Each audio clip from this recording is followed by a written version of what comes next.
be a feeler. Say it again. I will always be a feeler. I will never be a thinker.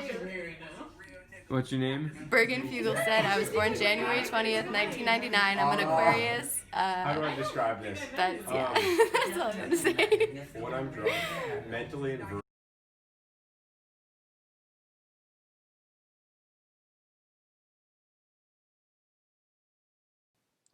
Hi, it's now 12:25 on August 16th, 2020, September 16th, 2020, and I wanted to make a YouTube video to commemorate 1 year since Bergen's accident at Green Lake. So I was trying to write something, and tonight I wrote something that I'm going to share. I've been trying to figure out how to mark this day a year from our accident, but it's been hard to get perspective because it still feels a part of every day.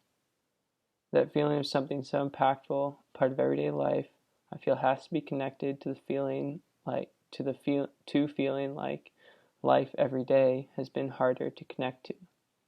So in 1 year from the accident, maybe some part of me wants to go back to when everyday life was there.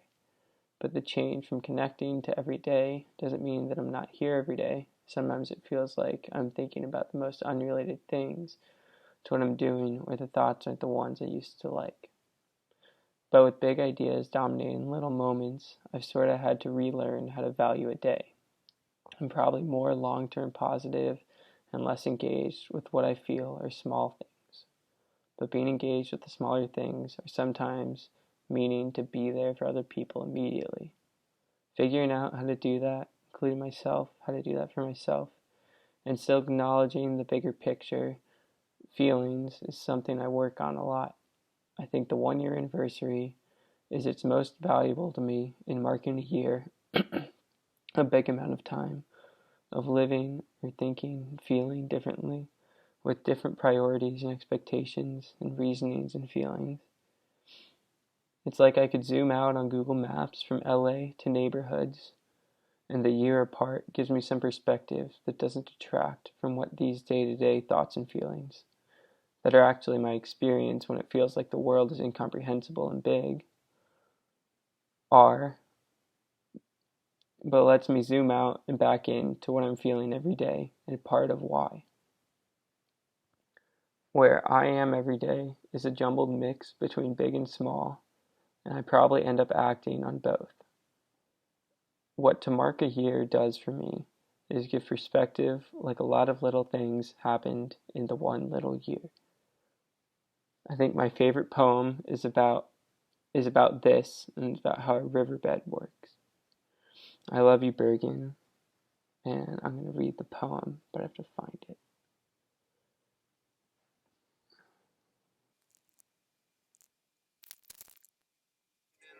And spend all of our day, the flashes of color that lit right through the gray. Stay here and we'll align. Your shadow passes Still into looking. mine.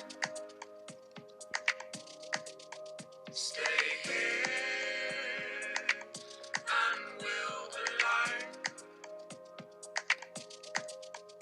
Your shadow passes into mine. I'll let you reel near to my heat.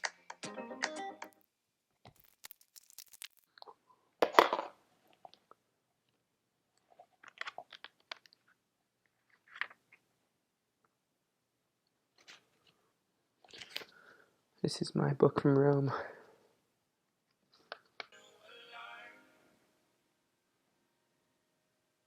Your shadow passes into mine. Okay, I can't find it right now, but I'm going to look later. Bye. I found it. Okay. I'm going to read it. This is by John Graves in the book Goodbye to a river.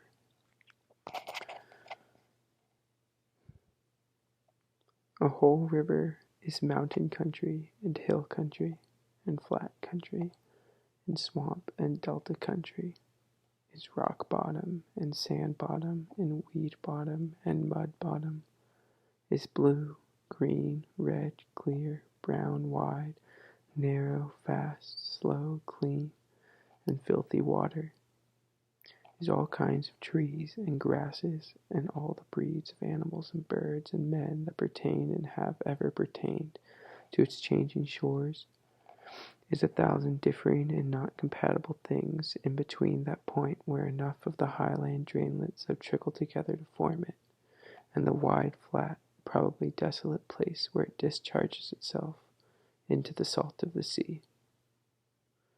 It is also an entity, one of the real wholes, but to feel the whole is hard, because to know it is harder still. That's by